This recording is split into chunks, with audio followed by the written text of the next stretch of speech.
समुंदर की तह में मिलने वाला इंसानी तारीख का सबसे बड़ा खजाना और इसकी मलकियत की जंग ने कई ममालिक और कंपनियों को आलमी अदालत में पहुंचा दिया है, जिसे अब फैसला करना है कि इस खजाने के साथ क्या होगा।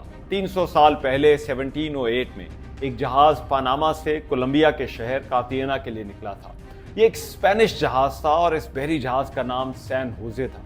इस जहाज में सोना, चांदी और कीमती हीरे थे, जिनकी मालियत आज के हिसाब से अरबों डॉलर्स में है। उस वक्त बर्तानिया और स्पेन में जंग जारी थी। एक बर्तानवी जहाज ने सैन होजे का पीछा किया। वो इस जहाज पर कब्जा करके इसमें मौजूद तमाम खजाना हासिल करना चाहता था। दोनों के दरमियान लड़ाई होती है, लेकिन गलती से एक गोला जहाज पर लग जाता है और यूं सैन होजे तबाह हो जाता है। उसका मलबा उसके बेशबहा खजाने के साथ ही समुद्र की तह में चला गया। इस जहाज को कोलंबिया की साहली पट्टी पर तबाह किया गया और इस जहाज पर 600 अफराद सवार थे जो उसके साथ ही डूब गए। लेकिन इस जहाज पर जो कुछ था, उस वजह से इसे दुनिया की तारीख का सबसे कीमती जहाज का मलबा कहा जाता है। 2023 में एक अंदाजे के मुताबिक इस जहाज पर सोने, चांदी और जवाहरात की कीमत 17 बिलियन डॉलर तक की है। साउथ अमेरिका से लाए जाने वाले बेतहाशा नवादरात भी इस जहाज पर थे। एक और अंदाजे के मुताबिक 11 मिलियन पेसोज या गोल्ड कॉइन्स थे।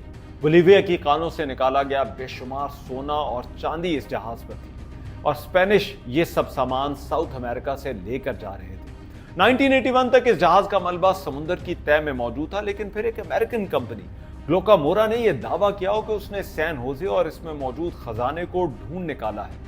ये ग्रुप ऑफ इन्वेस्टर्स था जो एसएसए सी सर्च आर्माडा के नाम से काम करते थे।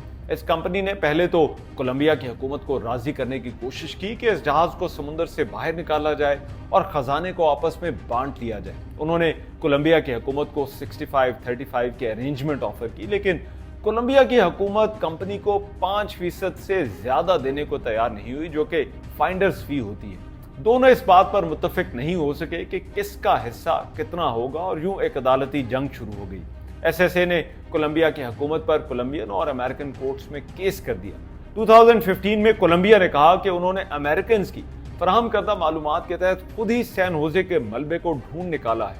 कोलंबिया ने आबदोज के कैमरों से बनाई गई सैन होजे की वीडियो भी जारी की और उसमें जहाज का मलबा, ब्रॉन्ज के गोले, ब्लू और व्हाइट पोर्सिलेन और गोल्ड कॉइन्स दिखाए गए।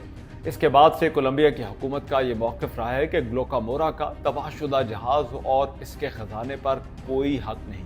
जब इसे समुद्र की तह में ढूंढ निकाला गया, उसके बाद से ही एक बहस जारी है कि आखिर यह खजाना किसकी मलकियत है। अब दावेदार सिर्फ ग्लोकामोरा या एसएसए और कोलंबिया की हुकूमत नहीं, बल्कि और भी दावेदार सामने आ गए हैं। स्पेन भी इस खजाने की मलकियत का दावेदार है। बोलीविया और पेरू के कबाइल भी इसके दावेदार बन गए हैं और इसीलिए यह मुकदमा हेग की आलमी सालसी अदालत के सामने है। स्पेन का यह कहना है कि सैन होजे और उस पर मौजूद सामान उसकी मलकियत है। बोलीविया और पेरू में मौजूद कुछ कदीम ग्रुप्स या ट्राइब्स का मानना यह है कि उन्हें भी इस खजाने में से हिस्सा मिलना चाहिए।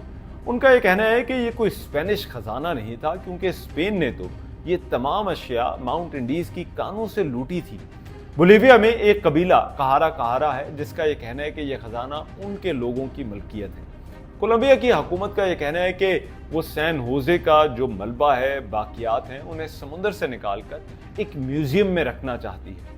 हेग में अदालती कार्रवाई के दौरान ग्लोकामोरा यानी एसएसए ने सैन होजे के हवाले से एक रिसर्च करवाई और उसके मुताबिक जहाज में मौजूद खजाने की कीमत 7 अरब अमेरिकन डॉलर से 18 अरब अमेरिकन डॉलर्स तक हो सकती है। ग्लोकामोरा के वकील ने बताया कि जो खजाना डूब गया, इसमें 70 लाख स्पेनिश पेसोज, 116 ज्वेलरी के बॉक्सेस और 3 करोड़ सोने के सिक्के शामिल थे और वो इसे इंसानियत की तारीख का सबसे बड़ा खजाना करार देते हैं।